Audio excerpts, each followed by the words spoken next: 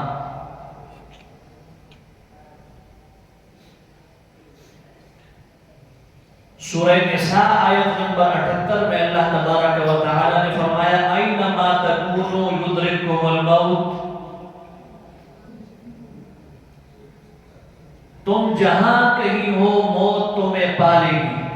وَلَوْ كُنْتُمْ فِي بُرُوجٍ مُشَيَّدَةٍ، اگرچہ تم مضبوط قلعوں کے اندر ہی کیوں نہ ہو، تم موت سے نہیں بچ سکتے۔ تم پتھروں کو تراش کر کے، پہاڑوں کو تراش کے اس کے اندر مکان بنا دو اور یہ سمجھو کہ ہم موت سے بچ جائیں گے، ایسا نہیں ہے۔ جہاں کہیں تم جاؤ جو تمہارا وقت مقرر ہے اس کے اوپر موت آ کر رہے گی، موت سے تم نہیں بچ سکتے۔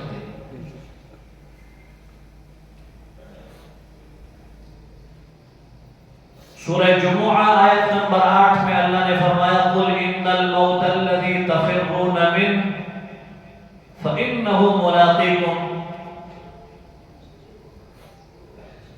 اے میرے حبیب آپ فرما دیجئے إِنَّ الْمَوْتَ الَّذِي تَفِرُّونَ مِنْهُ، جس موت سے تم بھاگتے ہو، فَإِنَّهُ مُلَاقِيكُمْ، وہ تمہارے ساتھ ملاقات کر کے رہے گی۔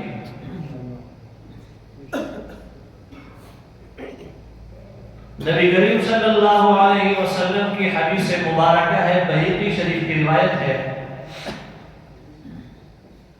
آپ نے فرمایا ان هذه القلوب تصدأ كما يصدأ الحديد اذا اصابه الماء، دلوں کو بھی زنگ لگ جاتا ہے، جس طرح لوہے کو پانی لگتا ہے تو پانی لگنے سے لوہا زنگ آلود ہو جاتا ہے، اسی طرح صلی اللہ علیہ وسلم نے فرمایا دلوں کو بھی زنگ لگ جاتا ہے۔ قیلہ پوچھا گیا وما جلاؤہا یا رسول اللہ، اللہ کے رسول، اللہ کے حبیب، لوہے سے زنگ دور ہو جاتا ہے، اس کو دور کرنے کے طریقے ہیں، لیکن دل اگر زنگ آلود ہو جائے تو اس سے زنگ دور کرنے کا کیا طریقہ ہے؟ آپ صلی اللہ علیہ وسلم نے فرمایا کثرت ذکر الموت و تلاوت القرآن، موت کو کثرت کے ساتھ یاد کرنا اور قرآن کریم کی تلاوت کرنا، یہ دو ایسی چیزیں ہیں جس سے دلوں کا زنگ دور ہو جاتا ہے۔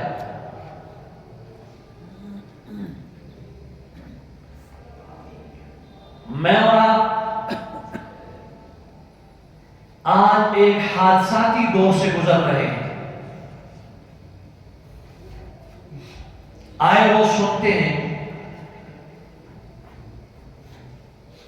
کہ فلاں ہمارا رشتہ دار، ہمارا عزیز، ہمارا دوست، نوجوان بالکل ٹھیک ٹھاک تھا، صحت مند اور تندرست تھا، اچانک خبر آ گئی اس کا انتقال ہو گیا۔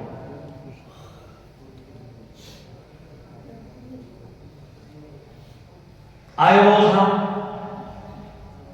اعلانات سنتے ہیں اور موجودہ اس قریب کے عرصے میں زیادہ تر اموات جو ہوئی ہیں نوجوان اس میں فوت ہوئے ہیں۔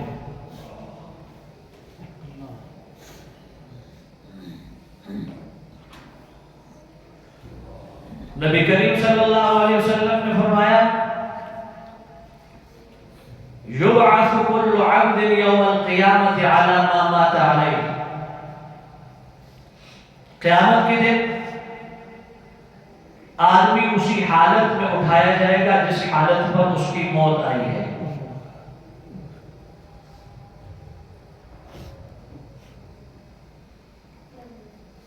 اور موت کے بارے میں کما تعیشون تموتون،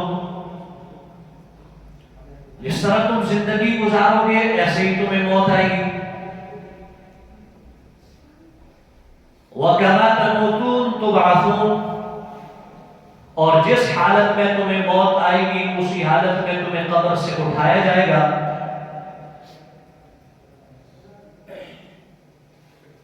وَكَمَا تُبْعَثُونَ تُحْشَرُونَ، اور جس حالت میں تم قبر سے اٹھائے جاؤ گے اس حالت میں تمہیں میدان حشر کے اندر جمع کیا جائے گا۔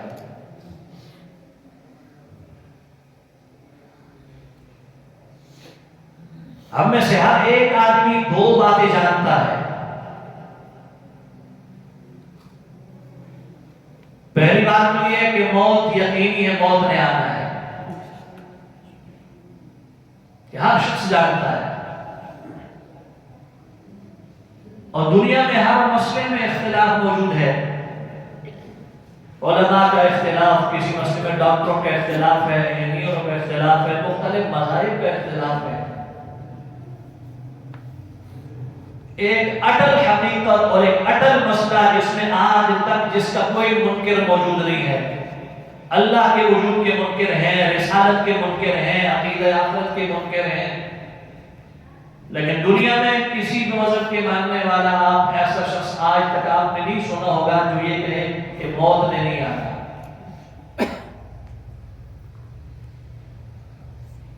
ہر ایک شخص جانتا ہے کہ موت نے آنا ہے۔ دوسری حقیقت جو ہم جانتے ہیں وہ یہ ہے کہ موت آئے گی، اچانک آئے گی۔ یہ ہم میں سے ہر ایک شخص جانتا ہے کہ موت ہے،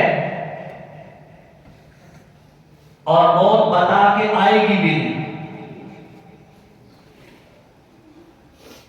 تو پھر یہ کہ میں نے اور آپ نے اس موت کے لیے کیا تیاری کی ہے؟ بچہ دنیا میں پیدا ہوتا ہے، اس کے ایک کان میں آزان دی جاتی ہے، دائیں کان میں، بائیں کان میں اقامت کہی جاتی ہے۔ اس کو بتا دیا گیا ہے کہ آزان اور اقامت ہو چکی ہے، اب صرف نماز باقی ہے۔ یہی وجہ ہے کہ جنازے کی آزان اور اقامت نہیں ہوتی۔ کیوں؟ آزان اور اقامت ہو چکی ہے، اور آزان اور اقامت ہو جائے تو پھر نماز کا وقفہ کوئی نہیں رہتا۔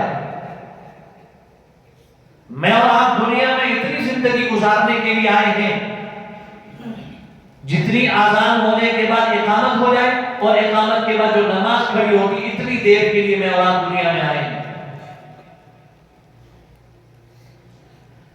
جتنا طویل عرصہ، جتنی طویل زندگی ہو، اس نے گزر جانا ہے۔ حضرت نوح علیہ السلام کی زندگی 1400 سال سے زائد تھی، 950 سال تو آپ کی طبیعت کی زندگی۔ آپ سے پوچھا گیا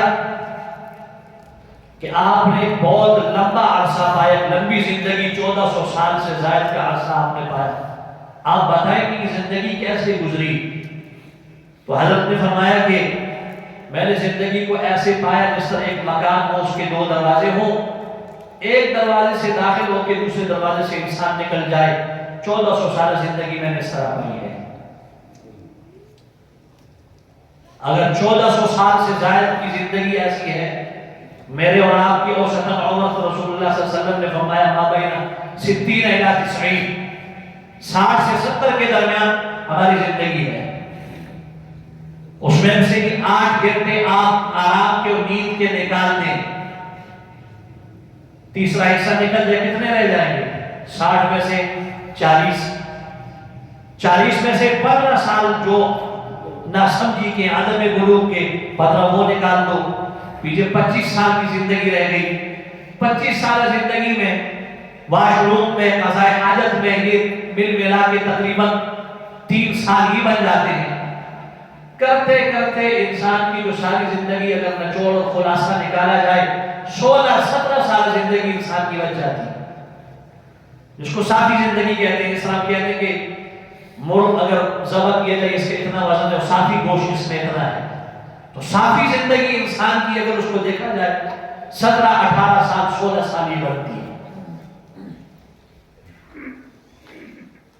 اس زندگی کے لیے انسان یہاں یہ زندگی گزار کے انسان اپنی آخرت کے لیے کیا بنا رہا ہے. حسن بصری رحمۃ اللہ تعالی علیہ ابتداء تجارت کیا کرتے تھے. فرماتے کہ میں ایک علاقے میں تجارت کی نیت سے گیا تو مجھے کسی نے بتایا کہ آج یہاں قبرستان ہے، وہاں وقت کا بادشاہ بھی آئے گا، وزراء بھی آئیں گے، ڈاکٹر اور حکیم بھی آئیں گے، فوج بھی آئے گی. تو میں بھی چلا گیا. میں نے دیکھا کہ ایک قبر ہے، بادشاہ پہلے آیا، اس نے چکر لگایا اور آ کے جگہ بیٹھ گیا. پھر وزراء آئے، باری باری اسی طرح چکر لگا کے بیٹھ جاتے تھے. اور پھر اس کے بعد طبیب اور ڈاکٹر آئے، پھر فوج آئی. غرض کے جتنے بھی اعیان مملکت تھے، خواص تھے، یہ تمام آ کر چکر لگا کر وہاں بیٹھ کے رو رہے. اور کچھ دیر کے بعد جب یہ اٹھ کر چلے گئے، حسن بصری فرماتے کہ میں نے پوچھا کہ یہ کون لوگ تھے، یہ بادشاہ کون تھا اور یہ کیوں یہاں پہ آیا، کیوں انہوں نے ایسے آ کے چکر لگایا قبر کا اور پھر یہاں بیٹھ کے رو کر یہ چلے گئے. تو سمجھ مجھے نہیں آئی. تو آپ کو بتایا گیا کہ یہ قبر بادشاہ کے بیٹے کی تھی. اس بیٹے کو اس نے اپنی زندگی میں اپنا نائب اور ولی عہد مقرر کیا تھا کہ میرے جانے کے بعد تم میرے نائب ہوگے، تم بادشاہ ہوگے. اللہ کا کرنا ایسے ہوا کہ اس کی زندگی ہی میں اس کا انتقال ہو گیا. اب یہ بادشاہ روزانہ آ کر اپنے وزراء کے ساتھ، اپنے ڈاکٹروں کے ساتھ، اپنی فوج کے ساتھ آ کر یہاں اسی طرح چکر لگا کے اس کو خطاب کر کے کہتا ہے کہ اگر میری بادشاہی اور میرا اقتدار تمہیں زندگی دے سکتا تو میں تمہیں ضرور زندگی دیتا. اگر میری فوج تمہیں زندگی دے سکتی، وہ بچا سکتی، تو میرے پاس فوج بھی موجود ہے، یہ تمہیں زندہ رکھتے. اگر ڈاکٹر اور حکیم ان کے ہاتھ میں زندگی ہوتی تو آج میں یہ طبیب اور ڈاکٹر بھی ساتھ لے کے آیا ہوں، یہ میری حکومت کے بڑے ماہر ڈاکٹر ہیں، یہ تمہیں زندگی دے دیتے.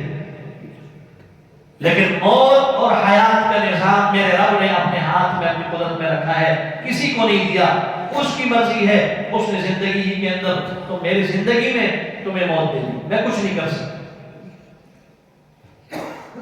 حسن بصری فرماتے میں نے سنا، میرے رونگٹے کھڑے ہو گئے کہ میں نے کہا ہم تو سمجھتے ہیں کہ ہم بہت کچھ کر لیں گے، میں ایسے کروں گا، میں ویسے کروں گا.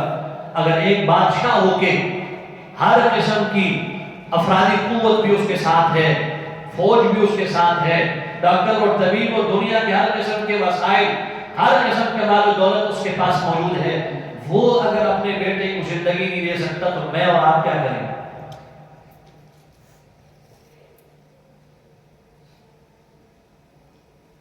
انسان جس طرح زندگی گزارتا ہے، جس حالت کے اندر گزارتا ہے، حدیث میں رسول اللہ نے فرمایا یبعث کل عبد علی ما مات علیہ، جس حالت میں جس کی موت واقع ہوتی ہے اسی حالت کے اندر اس کو اٹھایا جائے گا. اور دنیا میں موت بھی اسی حالت کے اندر آتی ہے.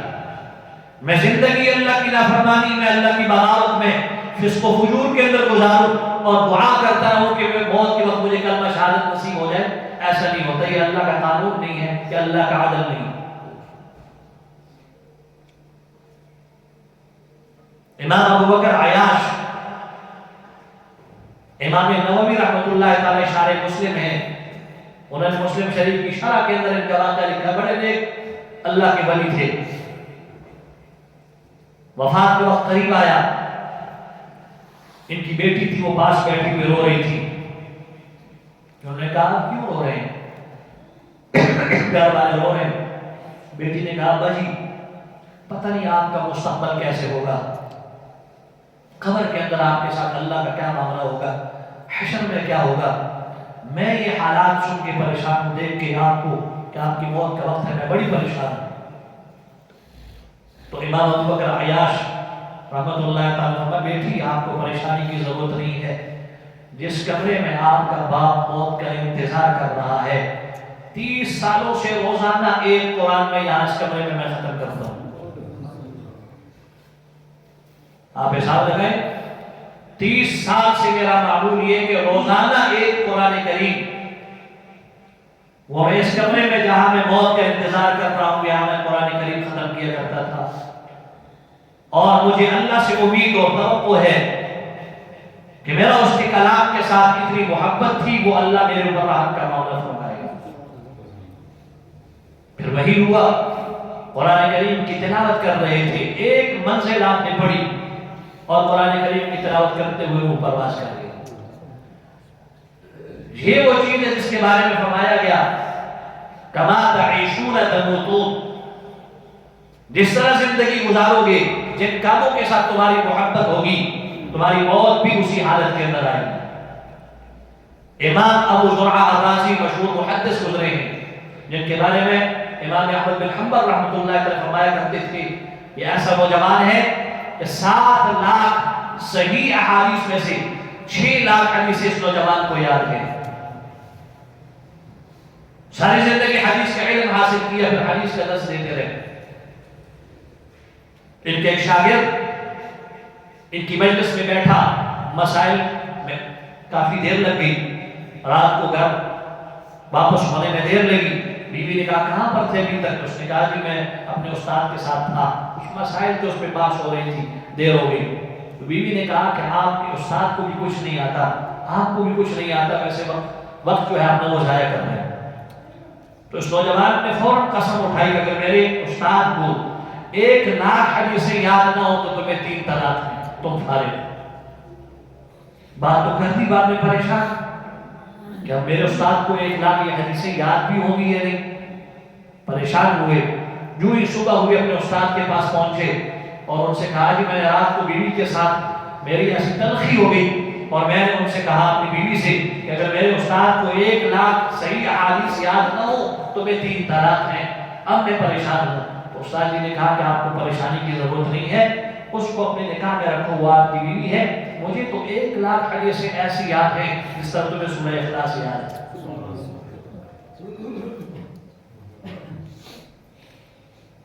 انہوں نے زندگی حدیث کے حصول میں اور پھر حدیث کے پڑھاتے ہوئے زندگی گزاری۔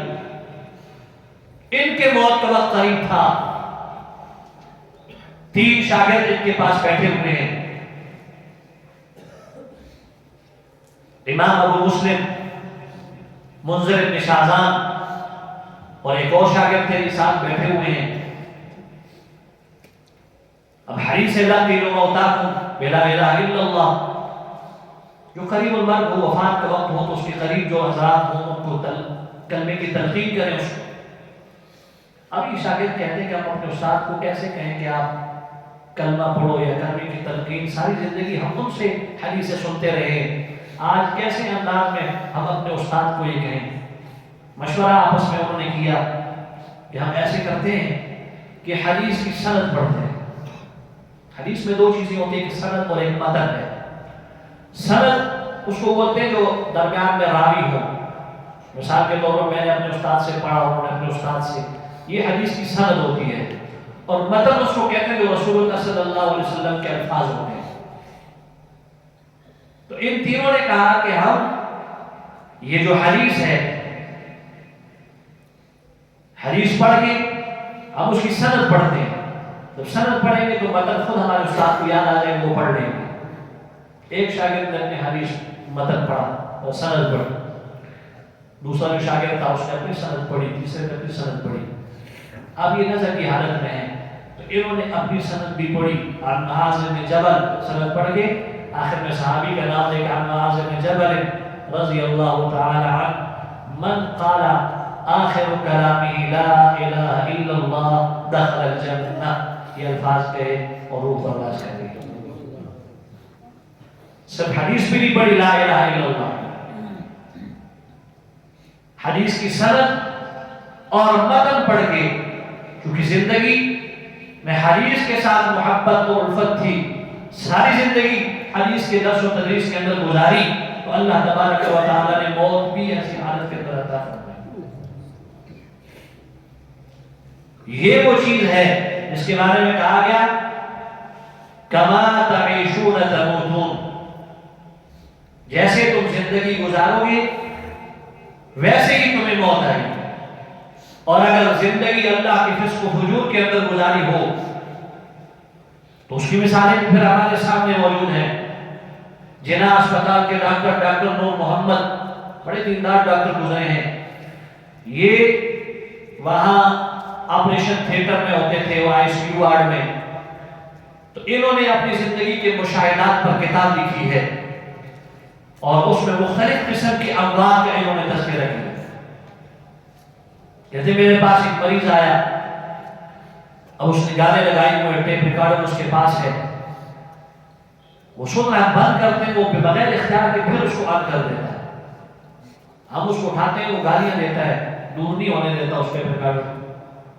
کہتے میں نے سمجھ گیا کہ اب اس کے بالکل زندگی کے آخری مراحل ہیں، تو میں نے اس کے بیٹے کو بلایا اور بیٹے سے کہا کہ آپ کے والد کے آخری لمحات زندگی کے آپ جا کر اس کو کرنے کی تلقین کرو، اور یہ ٹیپ ریکارڈر جو ہے، یہ جو گانے سنا ہے، یہ گانا اس سے دور کرو اس کو۔ کہتے وہ جب آیا تو باپ گالیاں نکالنے لگا اور وہ ٹیپ اس نے نہیں دیا، خود بھی گانے گاتا ہوا، گانے سنتا ہوا اسی طرح اس کی روح پرواز کر گئی۔ ڈاکٹر صاحب فرماتے کہ میں نے اس کے بیٹے کو بلایا، بڑا بیٹا تھا، کہ آپ کے والد سے اللہ کیوں اتنا ناراض ہے کہ اتنا اصرار کرنے کے باوجود اس نے وہ ٹیپ اپنے ہاتھ سے نہیں ہٹایا اور آخر میں بھی گانا گاتے ہوئے دنیا سے ہی گیا۔ تو اس نے بتایا کہ میرے باپ کا یہی معمول تھا، صبح جو ہی اس کی آنکھ کھلتی ٹیپ لے کر گانے لگا دیتا تھا، اور رات کو جب تک سوتا نہیں تھا یہی اس کا معمول تھا، گانے سنتا تھا اور گانے گاتا تھا۔ وہی وجہ ہے کہ آج موت کے وقت جاتے ہوئے دنیا سے بھی اس کی زبان پر کلمہ نہیں آ رہا اور گانا گاتے ہوئے دنیا سے جا رہا۔ زندگی ایسے اعمال کی اور ایسے اعمال کے ساتھ محبت کے اندر گزاری جائے تو موت بھی اسی حالت کے اندر آتی ہے۔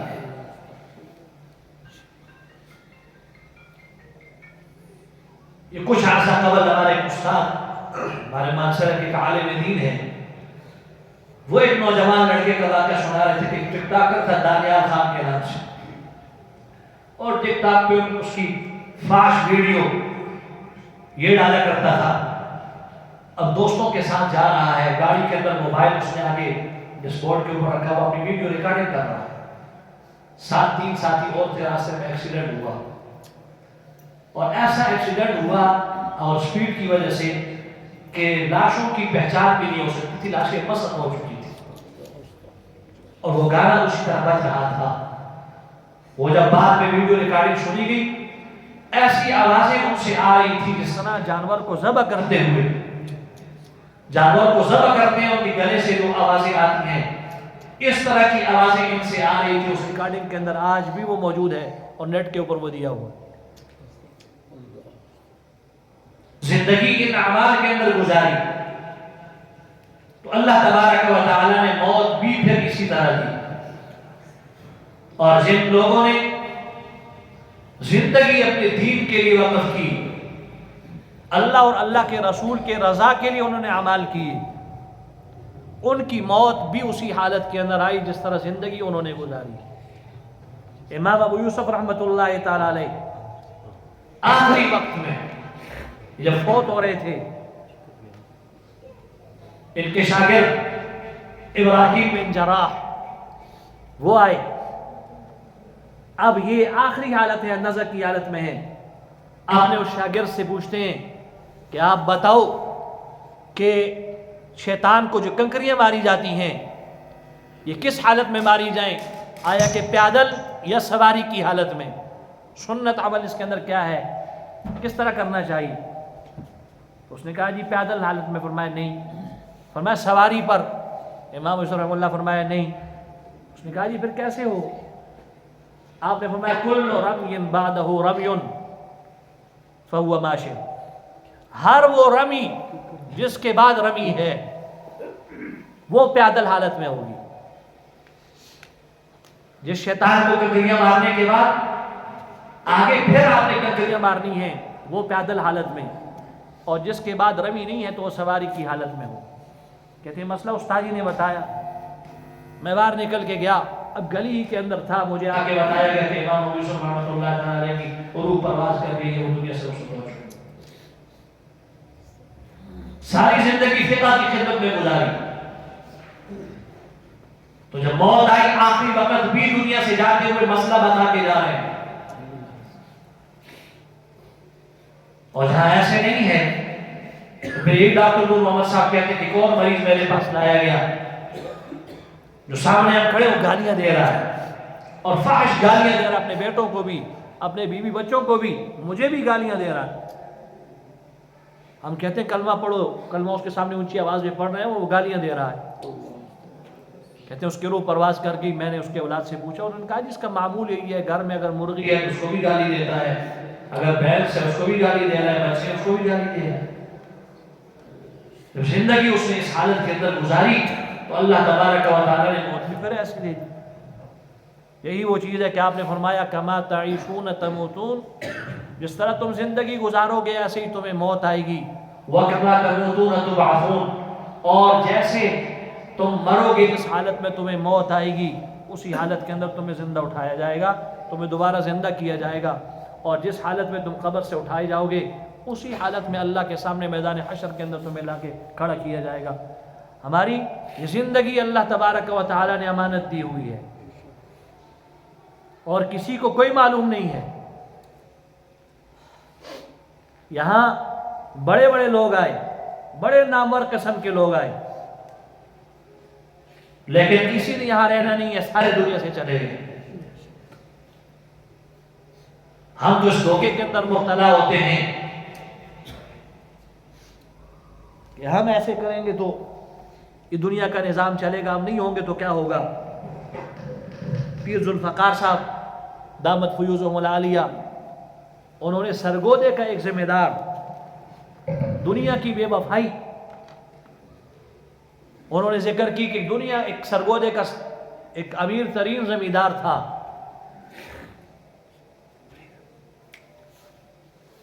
اس کو کسی نے قتل کیا اور دریا میں پھینک دیا. کچھ عرصے کے بعد، کچھ ٹائم کے بعد اس کی وہ لاش ملی، اب مسخ ہو چکی ہے، پہچان اس کی نہیں ہو سکتی. پولیس والوں کو بلایا گیا، انہوں نے وہ لاش سائڈ پہ کی اور کہا جی کیسے کرو کہ مسلمان ہے، اس کے تجہیز و تکفین کا انتظام کر کے اس کو دفن کر دیتے ہیں اور معلومات کرتے ہیں کہ کون ہے کون نہیں ہے. اب اس کو امام صاحب کو کہا گیا، انہوں نے کہا یہ غسل تو میں دے دوں گا لیکن کفن کے پیسے میرے پاس نہیں ہیں. تو کسی نے مشورہ دیا کہ مسجد کے اندر اسپیکر کھول کے اعلان کیا جائے اور اس کے لیے کفن کے پیسے جمع کیے جائیں. اسپیکر کھول کر آدھے گھنٹے تک اعلان ہوتا رہا، کوئی 5 روپے لا رہا ہے، کوئی 1 روپے لا رہا ہے، کرتے کرتے اس کے لیے کفن کے پیسے پورے ہوئے. اس کو جب تجہیز و تکفین کے بعد اس کو دفن کر دیا گیا. دفن کرنے کے بعد 4 مہینے 5 مہینے 6 مہینے کے بعد پولیس والے تحقیق میں تھے کون ہے، تو کیس جب اوپن ہوا پتہ چلا یہ سرگودے کا بہت بڑا زمیندار تھا. 4 اس کے نوجوان بیٹے تھے اور کروڑوں روپے بینک بیلنس، اس کے بینک کے اندر اس کا بیلنس موجود تھا، اور اس کے مربوں کے اوپر محیط پھلوں کے باغات تھے، اور باقی جو اس کی فصلانے وہ کروڑوں روپے کے تھے. لیکن اس شخص نے کبھی یہ نہیں سمجھا ہوگا کہ دنیا سے جاتے ہوئے جس مال کو دن رات ایک کر کے میں کما رہا ہوں، مجھے کفن بھی اس مال کا نصیب نہیں ہوگا. کفن بھی میں چندے کر لے کر جاؤں گا، یہ کبھی اس نے نہیں سوچا ہوگا۔ یہ دنیا کا نظام ہے، یہ دنیا کی مال و دولت ہے جس کے اوپر ہم مست ہوتے ہیں۔ انسان کی روح پرواز کر جاتی ہے، سب سے پہلی چیز انسان کو چھوڑنے والی وہ انسان کا مال ہوتا ہے۔ اولاد، رشتہ دار، دوست و احباب قبر تک چلے جاتے ہیں، مال تو جو ہی روح نکل گئی، مال نے کہہ دیا میرا تمہارے ساتھ کوئی تعلق نہیں ہے۔ اب ورثاء کا احسان ہے کہ آپ کے جانے کے بعد اگر صدقہ خیرات کرتے ہیں تو آپ کو فائدہ ہوگا، نہیں کرتے کوئی فرض واجب نہیں ہے ان کے اوپر، یہ آپ کا مال ہے ہی نہیں ہے، یہ مال ورثاء کا ہے۔ سب سے پہلے چھوڑنے والی چیز انسان کو انسان کا یہ مال ہے، اور پھر اس کے بعد عزیز و اقارب، رشتہ دار، اولاد، جن کے لیے انسان دن رات کو ایک کر کے حلال حرام کی تمیز نہیں کرتا، بس کہتے ہیں مال آنا چاہیے اولاد کے لیے۔ دوسرے نمبر پر چھوڑنے والے زیادہ سے زیادہ قبر تک چلے جاتے ہیں، وہاں سے چھوڑ کے واپس آ جاتے ہیں۔ وہ چیز جس کے ساتھ انسان ساری زندگی زیادتی کرتا ہے، انسان کے نیک اعمال۔ آذان ہوئی، نماز کی فکر نہیں ہے، رمضان کا مہینہ آیا، کوئی احترام نہیں ہے، کوئی دین کی پرواہ نہیں ہے۔ یہی اعمال ہے کہ انسان کو اس وقت تسلی دیتے ہیں کہ ہم تمہارے ساتھ قبر میں بھی ہیں اور یہاں پر بھی ہم عذاب کو نہیں آنے دیں گے۔ انسان کی نمازیں، انسان کا روزہ، انسان کے قرآن کی تلاوت، دائیں بائیں آگے پیچھے اس کی حفاظت کے لیے کھڑے ہوتے ہیں۔ انہی اعمال کی بنیاد پر اس کو آخرت کی کامیابی ملے گی اور جنت کے اندر یہ داخل ہوگا۔ وہ اعمال جس کے لیے دنیا میں نہ مجھے پرواہ ہوتی ہے نہ آپ کو پرواہ ہوتی، اور جس کے لیے دن رات ہم ایک کرتے ہیں اس کا صلہ ہمارے ساتھ ہی ہوتا ہے۔